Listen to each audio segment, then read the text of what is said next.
Okay, Ian, haven't seen you in a little bit, but you've been tasting well, I hear. So we'll go through this tasting, and remember, it's a time tasting, and my friend Suzanne here will do her best to let you know when you're halfway through. You got 5 minutes, you got 1 minute left. Please do me a favor when, if you're gonna go out of order, let me know so I can manage to keep track of everything. Okay. All right? So when you're ready, you're ready.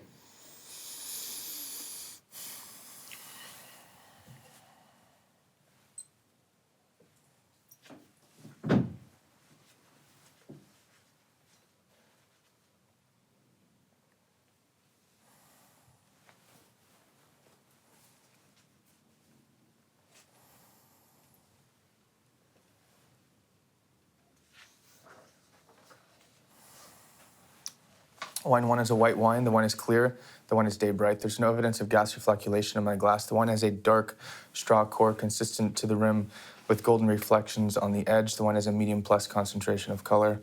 Viscosity on the wine is high. On the nose, the wine is clean.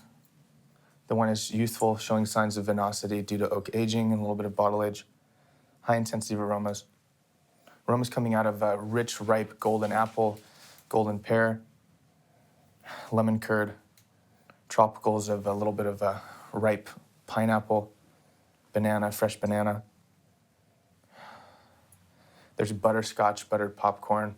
There's a wilted hawthorn flower, wilted acacia flower, light crushed stone, light crushed chalky limestone.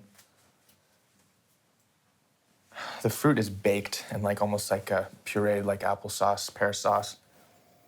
Really ripe lemon, candied lemon, lemon verbena. Confirming a lot of oak, cinnamon, nutmeg, cardamom, vanilla, baking spices, toast. Smelling a lot of alcohol in this wine on the palate.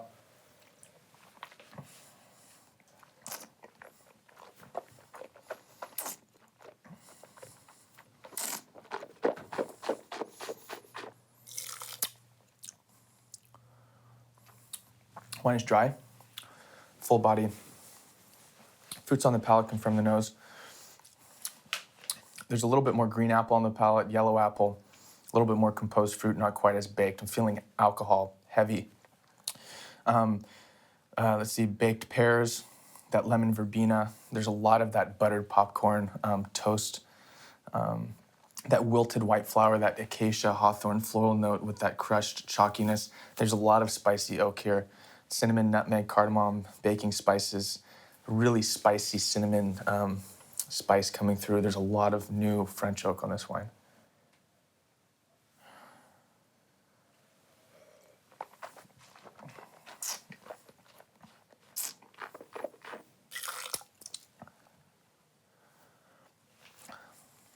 Acid's medium. Alcohol's high. Complexity is medium plus. There's no tannin. Hint of bitterness from that lemon kind of seed, lemon skin quality. Length is long, wine is in balance.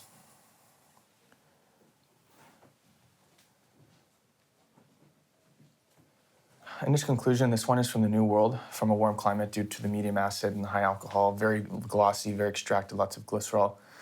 Possible countries are the United States. It's possible this is a very ripe modern Burgundy as well, but I have to go with my gut here.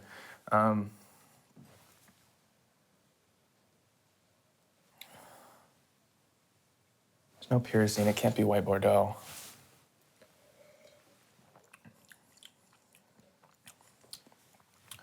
New World, warm climate, Australia, United States. Age range is 2 to 4 years. Grapes Chardonnay, Semillon Sauvignon Blanc, it's possible, but I'm not really picking up on any pyrazine. Just a little waxiness on the nose and the palate, but I think that's just the grape. Final conclusion, this wine is from the United States. This wine is from California. This wine is from Sonoma County. This wine is from the Russian River Valley. The grape is Chardonnay from the 2008 vintage from a high quality producer. So AVA Russian River Chardonnay. Wine 2 is a white wine. The wine is clear. The wine is day bright. There's no evidence of gas or flocculation. The wine has a a slightly oxidized straw core, medium intensity, consistent to a green reflections and golden reflections on the rim. I'm going to call this, there's a little bit of color, medium plus intensity of color. We call viscosity high on this as well. Tears are barely coming down very slowly. On the nose, the wine is clean. The wine's youthful, but showing high intensity of aromas, a little bit of development. Aromas coming out of this like kind of soapy tropical character, pineapple, passion fruit, guava, kiwi, mango, with a little bit of oxidized yellow apple in the back. A little bit of peach, slightly oxidized white peach. A little bit of a Fruit Loopy quality, like a breakfast cereal note. A little bit of like a soapy rose petal, caramel, a little bit of butterscotch. Creaminess to all of these fruits, a lot like baked creaminess, almost like a meringue. It's a fresh white floral like lilies and gardenias. Slight earthy quality, but this wine is really fruit dominated. Light hint of oak. There's a hint of spice in back, but I believe largely used oak. Just a little bit of cinnamon, I'd say. This light oak on this. A little bit of cinnamon, nutmeg, like integrated into this caramelized tropical and tree fruits. On the palate. The wine is dry. There's a couple grams of sugar on this wine. Full-bodied. Fruits on the palate come from the nose. There's lots of this ripe tropical character, like ripe banana, ripe mango, ripe passion fruit, ripe kiwi, confirming there's this, and then coming through this really, really oxidized yellow apple, a little bit of pear and peach, that creamy meringue, that breakfast cereal coming through, a little bit of a soapy quality.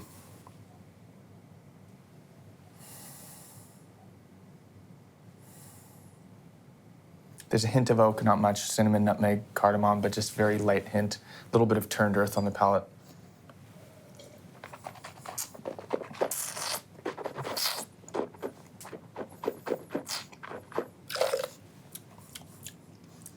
Very light minerality. There's a touch of chalkiness and limestone. Very fat oiliness, very waxy texture.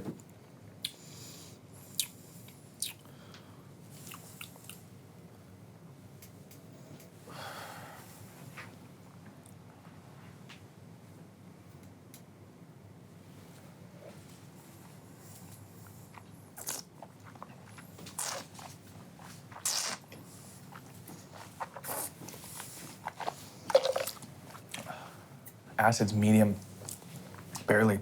Alcohol's high, complexity's high. There's no tannin, but there's phenolic bitterness on the wine, on the nose, on the palate. There's this little bitter melon skin.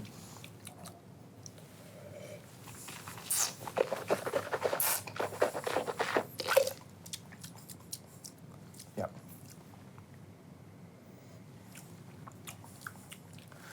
Wine's in balance. Alcohol's pushing over 15. And just conclusion.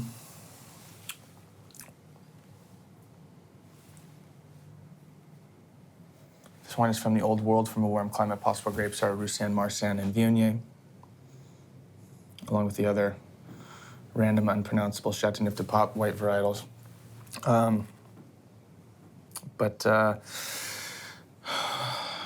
Possible countries are France. I think this wine is 2 to 4 years. Final conclusion.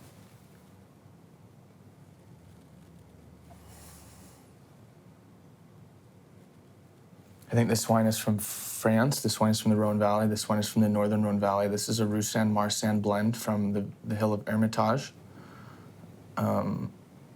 2007 vintage. High quality producer, Roussanne Marsanne. Hermitage Blanc. Wine 3 is a white wine. The wine is clear. The wine is day bright. There's no evidence of gas or flocculation. The wine has a slightly dark straw core consistent to golden reflections on the rim. There's a hint of green. There's no evidence of gas or flocculation. Medium plus concentration of color again.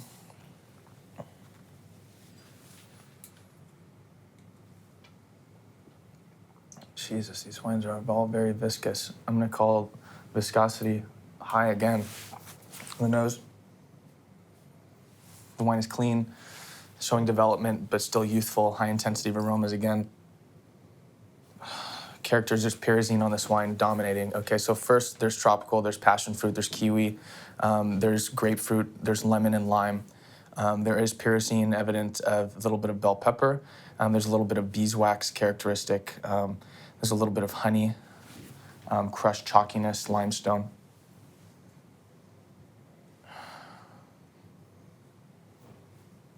So yeah, pineapple, a little bit green pineapple, a little bit of green peach too, almost a hint of yellow apple. Again, those florals coming through of that honeysuckle, slightly wilted, crushed earth, very light. And there's oak on this wine. There's a lot of lees stirring. There's a lot of evidence of lees. And there's some oak on this wine. There's cinnamon, nutmeg, vanilla, cardamom, baking spices. There's a lot of this toasty kind of buttery character with a lot of that lees stirring coming through.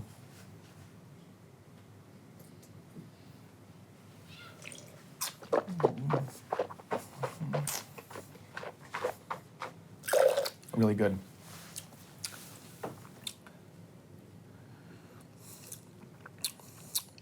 Palate wine's dry, full-bodied. Fruits on the palate come from the nose. Lemon, lime, grapefruit, passion fruit, green pineapple. There's a little bit of oxidized lemon peel, and apple. There's just a huge range of tree fruits and tropical coming together with that grapefruit pyrazine core evident on the palate. There's that lees stirring, waxiness, honeysuckle, crushed earth. The cinnamon, nutmeg, cardamom, baking spice gamut coming through. There's a lot of lees stirring on this wine.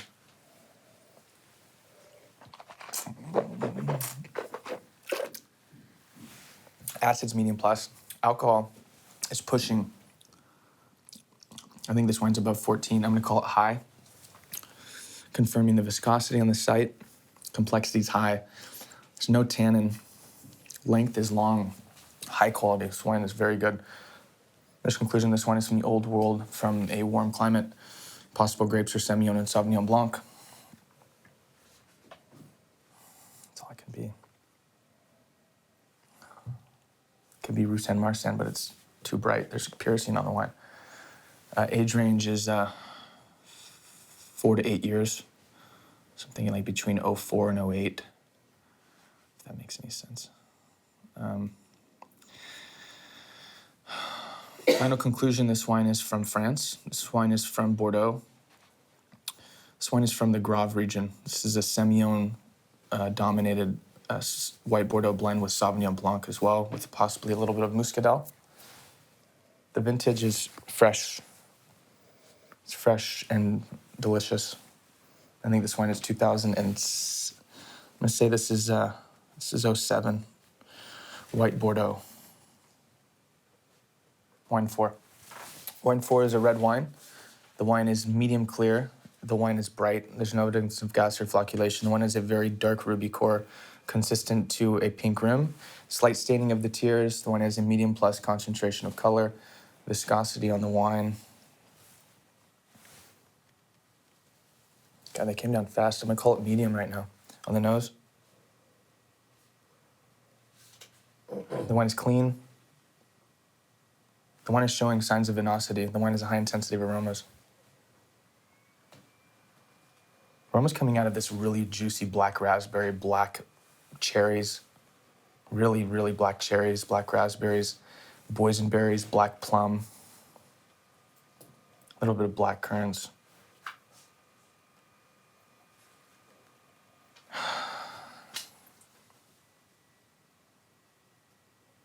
Eucalyptus, mint.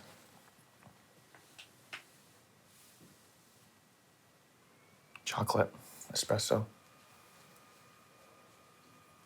black pepper, a little bit of meaty quality, olive, earth coming through of this really kind of turned earth, really roasted fruits. I forgot to quantify my fruits. These are really, really roasted. These have really seen a lot of heat and a lot of sunshine. There's a little bit of raisination as well, like sun-kissed raisin box. There's a little bit of this artificial vanilla extract, cinnamon, nutmeg. There's just a little bit of dill.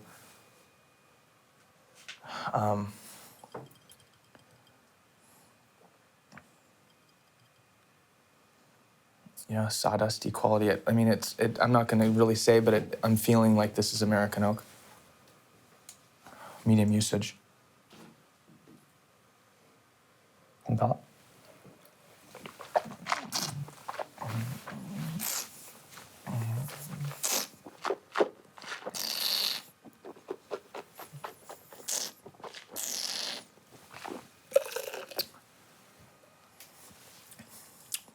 Palate, the wine is dry.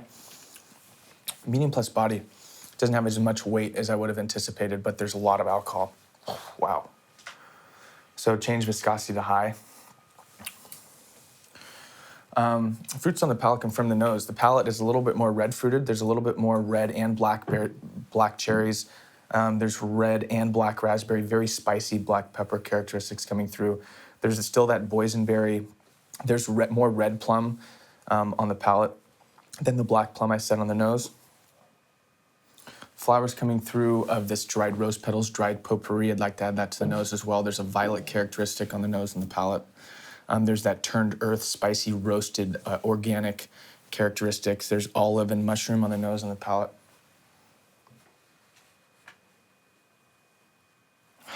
Again, on the palate, I'm picking up on this kind of sappy, artificial vanilla bean characteristic. This sawdusty dill quality, really spicy toasted oak barrel.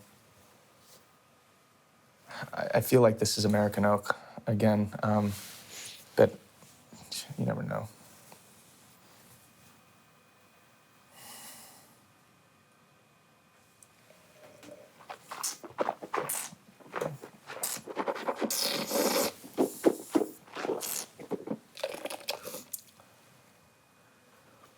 Acid's medium. Acid's medium. Alcohol's high. Complexity's high. Tannin on this wine is medium.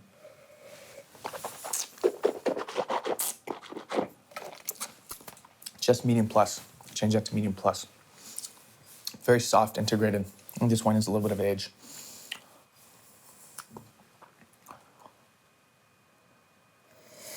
Okay. Long finish. This conclusion, wine is from the New World. From a warm climate, possible grapes are Shiraz, Grenache. It's possible it's Zinfandel.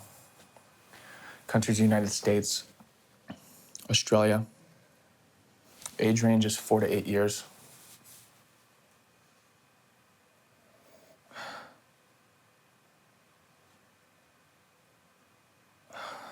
Final conclusion, this wine is from Australia. This wine is from South Australia. This wine is from the Barossa zone, from the Barossa Valley GI. The vintage is 2000 age. I don't really know vintages very well. I'm going to guess 2006 vintage Barossa Valley Shiraz. There's probably a little bit of Grenache in here.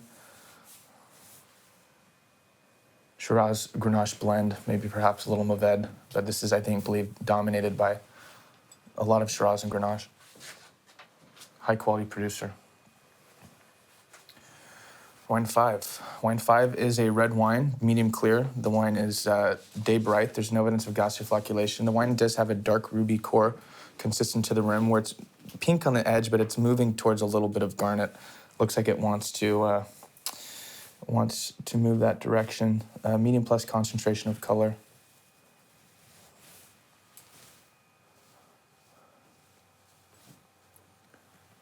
Viscosity is medium. 5 minutes. Great. And the nose wine is clean, youthful, medium, showing signs of development, medium plus intensity of aroma. Fruits on the nose are this sour cherry, a little bit of fennel, a little bit of anise, dried raspberries, a little bit of dried florals, potpourri, earth coming through of limestone and clay, a little bit of cinnamon, nutmeg, light evidence of oak on the nose, dried flowers, turned earth, forest floor, bay leaf on the palate.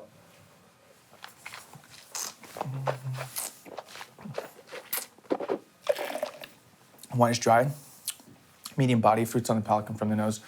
Dried cherries, dried raspberries, fennel, anise, dried flowers, dried rose petals, dried potpourri, earth coming through of crushed limestone, crushed clay, light cinnamon, nutmeg. There's tomato leaf on the nose and the palate. Large barrel used.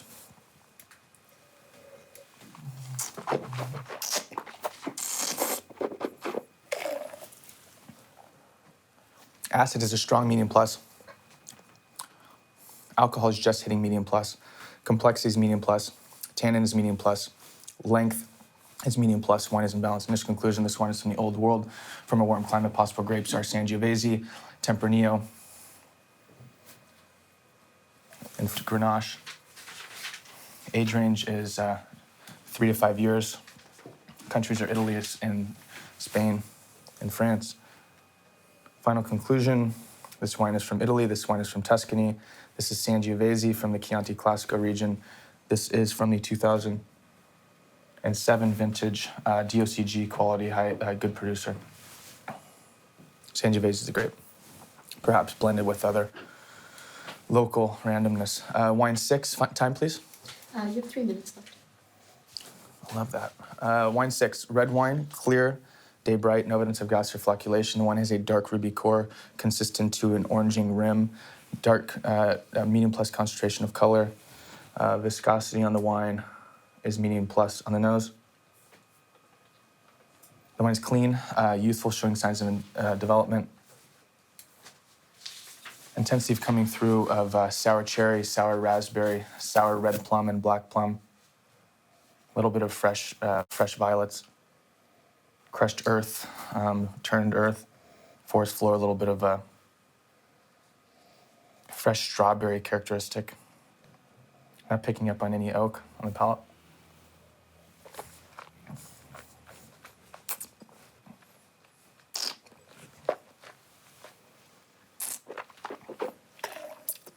The palate, the wine is dry, medium plus body, fruits on the palate come from the nose. There's a lot of this dried leather on the nose and the palate. There's a lot of dried anise on the nose and the palate, dried fennel on the nose and the palate, dried sour cherries on the nose, add that to the palate. There's this leather and tobacco on the nose and the palate. Wow. Earth coming through, this like roasted clay, dried clay character. Slight cinnamon, nutmeg coming through on the palate. Add that to the nose. Slight oak aging. Acid is high. Alcohol is medium plus. Complexity is high. Tannin is high. Length is long. Wine is in balance. In this conclusion, this wine is from the old world, from a moderate climate. Possible grapes are Nebbiolo. Possible countries are Italy. Age range is, it's possibly Sangiovese too. Age range is 4 to 8 years. Final conclusion, this wine is from Italy. This wine is from Piedmont. The grape is Nebbiolo. This wine is from Barolo, from the 2005 vintage TOCG quality. It's a warm vintage. This is 06 Barolo. 06 Piedmonte Barolo Nebbiolo 06.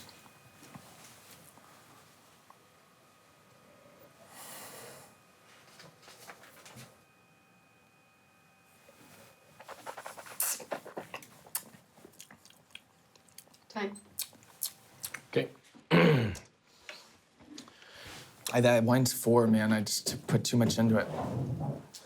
Put right Okay, at 6 minutes on Ian. that wine. Yeah. Let's look at this. First of all, with the color of your white wines, maybe it's the time of day, or maybe it's the lighting in here, but these wines don't have straw color. They've got some level of yellow Okay. in them, okay, or So I gold. quantify yellow as darker straw. So I think Well, that's Then you need to say yellow, okay. right? Perfect. So darker straw, okay, but it'd be better if you just said pale yellow. Okay. Pale yellow. Yeah. Okay. So that's the first thing. Wine number 1, I thought had some green in it, which is something. Citrus. Some green in the sight. It's got some green It does. edge to it. It does. I didn't talk about that. Yeah. So, you said the fruit was baked. For me, it was more of like dried but ripe fruit. That's how I interpreted that. But she had some great descriptors. Okay. In addition to what you also smelled, I also smelled a little bit of stone fruit, some nectarines, Okay. peaches in there. I also felt that the wine had a little bit of an oatmeal or graininess to it, oatmeal or mealy type of aroma. I can see that. But again, you had a lot of good things. One of the things I want to caution you on, though, Ian, that if you're saying something in the nose, you got to carry it over to the palate. I've been really trying to do that. You Sometimes missed a little bit here and there, and I think you started to miss a lot as you started to speed up because she told you you're running out of time. Mm-hmm. So that's another reason why I always try to preach having some time left over. So number one, you don't miss a lot of the boxes. But number two, it also allows you time to go back and add something if you think you lost, you maybe forgot something. Okay.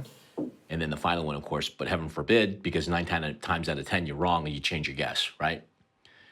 Because I don't want you to change your guess unless, of course, you feel like you're so far off and you need to change it, or like if you guess Chardonnay on 2 of the wines or something like that. I don't know. Right. So, but you had a lot of great descriptors in this wine. But so everybody kind of struggled with this wine. The acidity I also thought on the palate was medium plus. It was a little bit more elevated than you thought it was. If you try the wine again, count the number of seconds and how quickly that saliva comes back to your mouth. And I think it's a strong 1 second. 1 second just going into 2. Yeah, so medium plus. Medium plus acid. So it's a little bit more elevated than what you might have thought. Is this a really ripe Burgundy? Well, a lot of people thought it was Burgundy. This is what the wine is.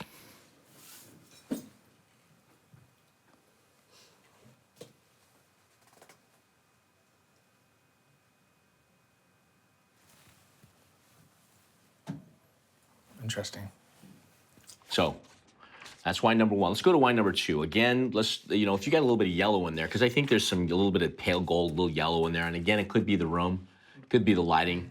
I thought that the viscosity in the wine was high.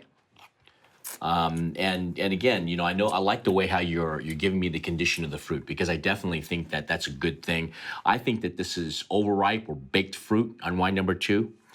Lemon, I found some lemon zest in here. You had some great descriptors on the fruit, but I think you missed some stuff on the non-fruit.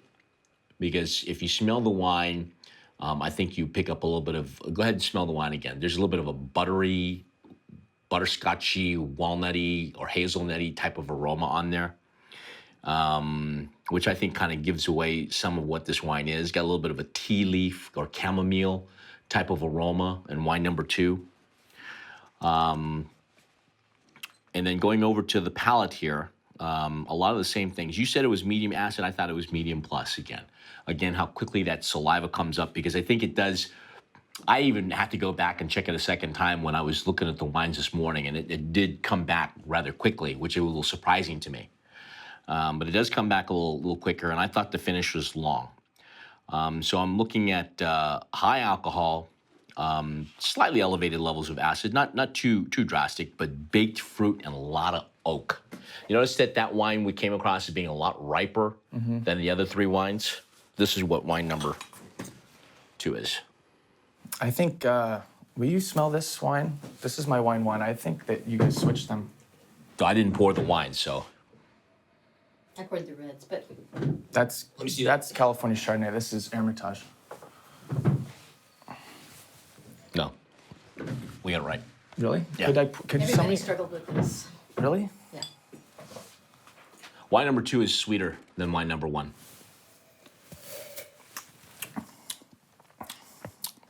I'm tasting this right now, and I taste Beringer. I sell a lot of it. I'm tasting this.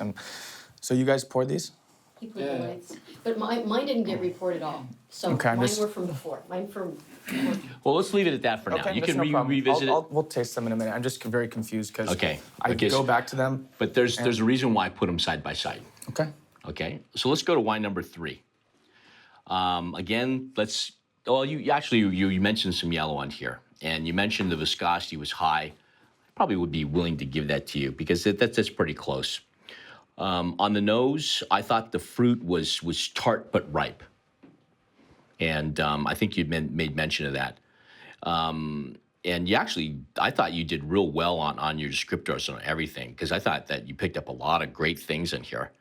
The palate, even here, the only thing that you maybe you'd mentioned some stone fruit aromas in wine number 3, but you didn't really get it in on the palate. So if you need to confirm, deny, or add. Confirm, deny, or add. So if it's there, confirm it. If it's not, still say it, but say I don't get it in the palate, or add something. Okay. And then if you add it, then maybe what you need to do is go retronasal, like pick something up in the nose, because that might help you. Because who knows, they might also have it in the nose and there. And then on the initial or your conclusions, you said white Bordeaux, France, Sauvignon Blanc. This is what the wine was. Sweet. Good. Good producer, so good wine. Okay. Wine number 4. And so a lot of people really struggle with this wine. And I think it's probably because they don't get a lot of it. But I thought you did quite well with it. You did quite well with the wine. I thought your descriptors, for the most part, were right on the money. A lot of juicy, almost like candied fruit, right? Syrupy. It was almost like candied cherries. Some people might say like cough syrup or something like that. But I definitely think that you were on the right thread with this wine. Curiously, though, you picked up the mint on the nose, but you didn't really get it on the palate, because I thought on the palate it really kind of jumped out at me. So just remember to confirm. But a lot of great stuff here. You said the acid was medium. I thought it was a little bit higher. It was almost like juicy, sappy fruit, but it was kind of juicy. It was kind of made my mouth water a little bit. And the finish was long. I thought you did a great job with this one. You went to Australia. You went to the Barossa Zone or Barossa Valley. You said Shiraz. Obviously, when we're looking at things, if you're going to say Shiraz or Grenache, you're going to be one or the other, the way it probably would be classically speaking. Yeah. Right? So not a bad guess. I like the way you were thinking on this, but this is what this wine was. But I thought you did real well with that. This 15% alcohol. Cool. You called Shiraz, but you were wiffly waffling between Shiraz and Grenache, which is... I call the blend, which a lot of them are. So I don't know. Okay. But that's probably 100%. But I've had a lot of Grenache Shiraz blends lately, and that's what it reminded me of. So. I'm splitting hairs if I'm going to criticize you on this wine, because there's really nothing to criticize. Because I thought you did a great job on it. Thank you. Wine number 5. I think a lot of people struggle with this wine. And I think that the reason why is because I don't think that there was any real overt levels of oak on the nose. I think I picked it up more on the palate than I did on the nose. I was thinking it reminded me of Right Bank, that bay leaf character. Well, but let's look at this, because first of all, I do agree with you. It's got a little bit of a garnet edge to it, so the wine has a little bit of age on it. I think that there's also a slight staining of the tears. You thought the wine was youthful. I think it's developing a little bit. I think that it has a little bit of a Brett situation going on there, which to me smells like a barnyard, or pardon the French, it smells a little like shit. It smells like merde. Definitely floral. It's got even a little bit of a waxy note to it. And then on the palate, I thought you did real well with the structure. On the fruit, it smelled more like stewed fruit to me. It was stewed red fruit, like cherries, raspberries, granite, pomegranate, some plums, or at least that's what I got. But it was definitely more like stewed fruit. So, Chianti was the popular guest of the day today. Okay. But I think that the wood kind of threw you, which also might give you an idea of what it might be, because I think the wine might be a little bit too earthy for a Chianti. So, but I think that overall it's a good guess. I didn't really pick up on the American oak, and usually I'm really sensitive to it. It's Well, interesting. but and that's the Can thing you pass me the bottle? with Reserva wines. I think that the wine, the oak is maybe not quite as showy as if you were to do Grand Reserva. Initially, when I smelled the wine, you can leave it over here, please. It was more like mocha powder. It's showing now. Yeah, I can see that. Yeah. Mocha powder. So, but it does come across, and like I said, I picked it up more on the palate than I did on the nose. But when you smell it, it's there. Wine number 6, I thought you did an awesome job on this wine. Although I will tell you that one of the areas where I thought you could have done better would have been with your non-fruit aromas. And so you know, I may have missed some things that because I was writing furiously down as you were trying to finish before the end of your time. But I think that this wine does have some floral components. I did definitely think that there's some herbal, dried leaf notes in here. There's a little bit of tar and anise in the note in the wine as well. A hint of white pepper. But I think that you would you agree, and I think you even said this, but it's like dried red fruit. It's dried red fruit. You keep going back to one No, number two. So it's just interesting. so dried red fruit, pomegranate, cranberries, plums, and blackberries. But I'm splitting hairs because I thought you did awesome on the wine. It is Barolo. It is DOCG, but it's a '04 vintage. Oh, cool. Another red vintage. I wasn't sure. I mean, the color was so light and it was a warm vintage that I didn't really pick up on It's too 14. much. I think it's 14.5 on the Yeah, alcohol. huge alcohol. So I missed alcohol. Yeah. So it is warm year, and I think that when you sometimes when it comes to high alcohol with the fruitier wines, it's easier to spot. With the wines where the wines aren't as overtly fruity like this one, you maybe got to wait a couple of seconds before you can spot it. So that's it's a really well made wine, but I thought you did an awesome job on it. Could you pass me that bottle of Hermitage? Oh, certainly. Yeah, now you can definitively. So Ian, what I would say is because I thought you did a great job, I would focus a little bit on my non-fruit aromas, especially some of those other ones. You know, whether it be honey, whether it be tar or spice. And then some of the wood indicators, because I think that wine number 2 has some definitive oak indicators in there that is very, very strong, as well as all 3 of the white wines, to be honest with you.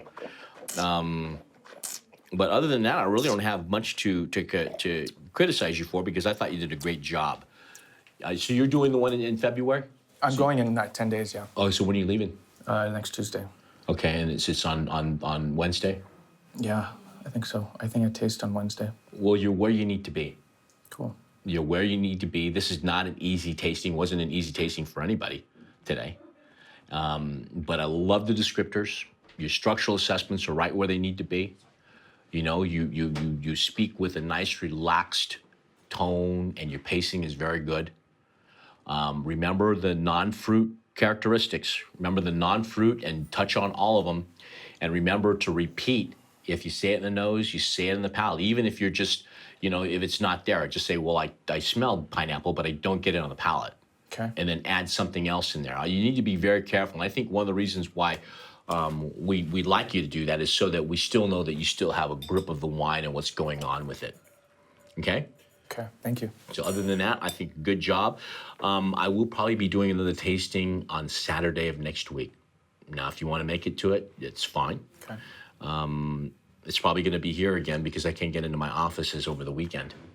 So, I know that some people are really working hard, but some people are thinking that they need to kind of calm down a little bit, maybe not work so hard, because I know that this is really the time that everybody starts to get a little anxious and a little nervous. I don't think there's anything for you to be nervous about. I think you're going to do great. Thank you. I think you're going to do great. I called 01. No, I called 2008 California Chardonnay on wine 1. It turns out that wine 2 was California Chardonnay 08, and then I called wine 2 Hermitage 07. They said it was glass 1, but Reggie didn't pour the wines. I'm convinced that, the guy who poured them accidentally poured 1 and 2. Going back to them afterwards, I think I called the right wines, wine 1 and 2, so there's no way to know. Reggie doesn't even know because he didn't pour the wines, but I just think that's just a little bit of a coincidence that I called Hermitage Blanc Chardonnay and Chardonnay Hermitage Blanc. Mm-hmm. But who knows? Maybe I'm just in my own mind and I really am confusing white Rhone versus California Chardonnay. But I usually don't. But going back to them, I had them side by side, and what they said the wine was did not taste anything like what the wine I poured. So I'm convinced that I got it right, but it doesn't really matter until next week what I call. You This creamed is just it. a practice. You creamed I it, think man. I think I did well. If I am right and they did switch the wines and I got 5 for 6, I missed the Rioja, and I feel like I passed the tasting. But, I was convinced that the wine was white Rhone, and they told me it was California Chardonnay, and I was I just didn't believe it. It's like somebody told me that I had brown hair. You know, it's like I know I don't. Like, you know, but you know, it's all good. I know that Ian thought that the wines were switched up, and he probably thinks that as he's driving away. But I did smell the wines, and the wines were correctly poured. One is obviously brighter and riper in fruit than the other. But you know, when you get to this level and they're so good, that you're going to run into that once in a while.